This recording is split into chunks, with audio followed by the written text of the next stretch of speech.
Hey, welcome back everybody. I'm Scott. I'm continuing on with my series of 14 really strong pictures from each of the last 20 years.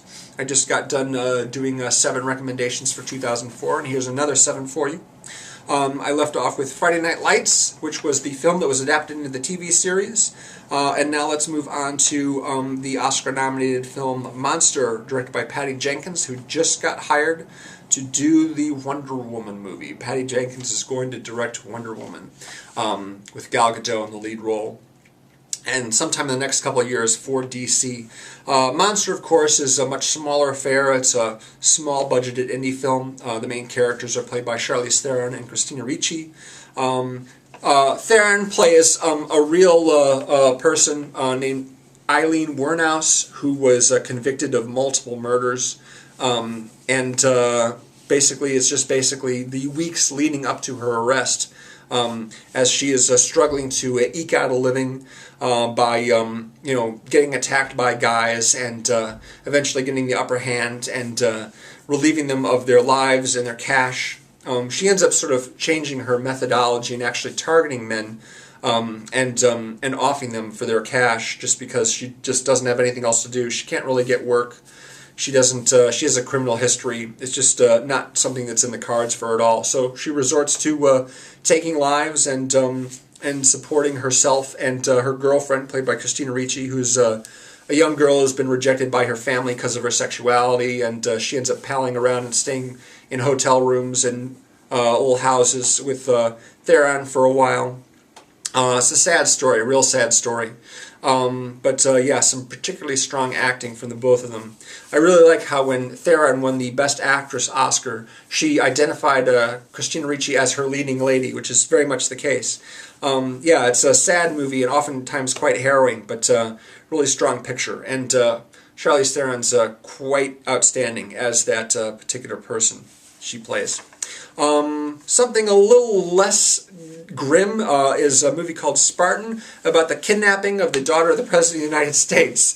David Mamet is a guy who I admired for a long time. He is the writer and director of movies such as Homicide and Oleana, and he also wrote the play and the screenplay for Glengarry Glen Ross, which is a very, very well-regarded movie, not the least of which is by me. If I were to do 1992, that movie would definitely be on my list.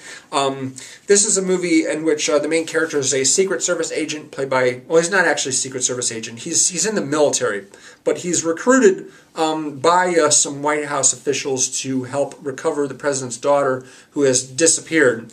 And he is running around following leads as best he can. It has that kind of very terse, all-business Mamet dialogue in which characters don't really explain themselves for the benefit of the audience. They just get on with the business of what they're doing, and you're expected to keep up. Who's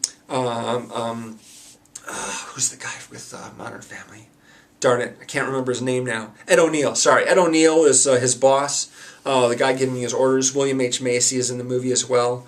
Derek Luke, a few other people. And Kristen Bell actually plays the daughter of the president. But yeah, it's this whole effort. He's running all over the country and eventually overseas to try and find her and bring her home safely.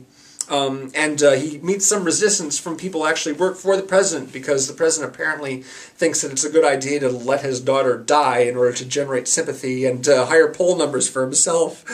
Yikes. Yeah, good little thriller. Good little thriller. Next, I'd like to talk about that year's Best Picture winner, $1 Million Baby, directed by Clint Eastwood. It's based on a short story, I think, by a former boxer called Rope Burns. The story was called Rope Burns, I think. It's been a while since I checked on that. But anyway, $1 Million Baby, of course, has Eastwood not only directing but also playing the main character, a longtime trainer of professional boxers. And one day Hilary Swank, who's sort of a tougher girl, basically, a bit more physically strong and solidly built than most women her age, end up interested in being trained by him. And he doesn't want to have anything to do with it first, but she shows him that she's determined to do whatever it takes to become successful, and she is successful for a while, and the two of them develop a strong bond. I'm really pleased that this movie won Best Picture, although it wasn't necessarily my favorite movie to come out that year. It was a movie that I thought was definitely a high point for Clint Eastwood, much like Unforgiven, which also won Best Picture and Best Director, as this one did as well. If you haven't seen it, you'd, I think, benefit greatly from taking a look at it. Also, there's an actor in this movie who went on to some big success, playing kind of a tiny part in the film. I can't remember who that was. It's been a few years since I've seen it. Sorry about that. We're going to get a sequel to this movie sometime in the next couple of years, The Incredibles. Brad Bird, who's the director not only of Ratatouille and Mission Impossible Ghost Protocol and The Iron Giant and Tomorrowland, which is going to come out very soon, is the guy behind The Incredibles, the Pixar movie about a family of superheroes, a bit like the Fantastic Four in the sense that one of them is really strong and one of them stretches and one of them turns invisible and one of them is like super fast, only he doesn't fly and spout fire out of every pore in his body when he does. Craig T. Nelson and Holly Hunter, they're the parents, and Samuel Jackson and Jason Lee are also playing parts in this. Quite a fun movie. Great score for the film. Just one of the most fun, dynamically animated movies I've ever seen. Really great picture. Moving on to something a bit more serious, a Mike Nichols film called Closer, which is based on a play. This has a lot in common with a film that Nichols did years earlier called Carnal Knowledge with Jack Nicholson, in the sense that it's only a small number of characters and they're all sort of in and out of each other's lives over the course of a few years. Some are in a relationship with each other and then they break up and pair up with the other characters, as you do. Jude Law and Natalie Portman and as one couple, and then you have Clive Owen and Julia Roberts as another couple, and the two of them end up sort of switching partners, or the four of them end up switching partners at one point, and it's just all very dialogue driven, and there's some actual real nastiness going on between the characters. I'm kind of fond of movies in which characters treat each other horribly because it's so much more interesting rather than people being nice to each other. We are talking about drama after all. That's conflict. And conflict benefits greatly from people being at serious odds with each other. A lot of really great dialogue and really good acting in the film, especially from Clive Owen. He's great in the movie. I think he was nominated along with Natalie Portman. I know Natalie Portman was nominated for supporting actress, and Clive Owen probably was. Don't quote me. I'm pretty sure he was, but I'm not absolutely sure. Anyway, all four of them really good, and so that's a strong recommendation there from me. Another movie I'd strongly recommend, one that I know a lot of you have seen and really enjoy, Shaun of the Dead, directed by Edgar Wright. First movie I'd seen by Edgar Wright. Man, what a delight this movie is.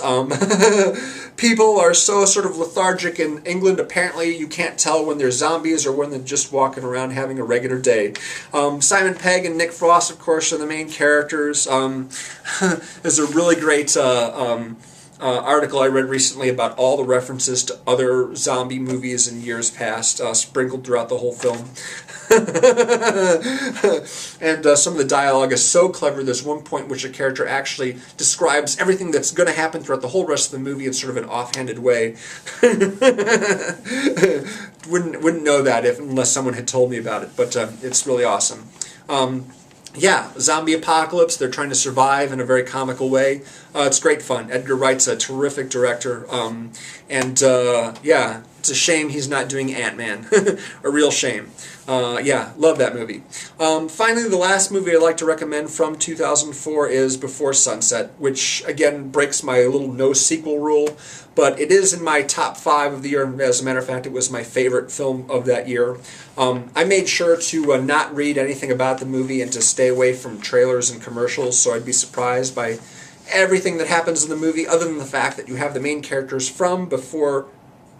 Did I say Before Sunrise? No, it's Before Sunset. Excuse me, I'm sorry about that. Before Sunset is a sequel to Before Sunrise, which was in 1995, which I mentioned on that list back when I did that video. And you have the same characters meeting up again. Exactly how long it's been since their last meeting, I didn't want to know that. I didn't want to know what they'd been doing. I didn't know what they would talk about or what they would be doing in the new movie. I just wanted to go in and experience it for myself, and I'm really glad I did because it was a great experience. And is it my favorite Linklater movie? Is that one? Is it Before Sunrise? Is it this one? Is it Slacker, or it's not Boyhood, unfortunately. But yeah, really, really strong picture, and yeah, and another one of those real-time movies where, you know, the movie is like an hour and 20, 25 minutes long, and that's exactly how much time elapses within the story itself. Those are always really, really cool. Saw something recently that was the same kind of thing. It was called Unfriended. Right, exactly. Unfriended. The movie which takes place entirely on a computer screen. But it's also a real-time movie, and a good tense one is. This movie, Before Sunset, is not a thriller, despite what I might have claimed in previous videos that I've done. It's a good character drama, and just love hearing these people talk with each other. And I did again in 2013 when they had another one like this come out. So there you have it. Over the last 2 videos, 14 movies, one for each night of a 14-week 2004 film festival, if that's something that you care to do. Hopefully a few of these you haven't seen would be interested in checking out. I appreciate you commenting, and especially if you haven't seen one of these movies and want to give it a try and let me know what you think of them. You can comment on my Facebook page or down below on YouTube. There's a way for me to respond to them that I discovered only a couple of months ago. So thank you. Thank you for watching. I will be back, of course, with 2005, a year that I was super, super, super, super pumped about the movies coming out at that time, and I'm really excited to tell you more about them when I put those up here on YouTube. Thank you again for watching. Appreciate it. I'll see you again real soon. Later.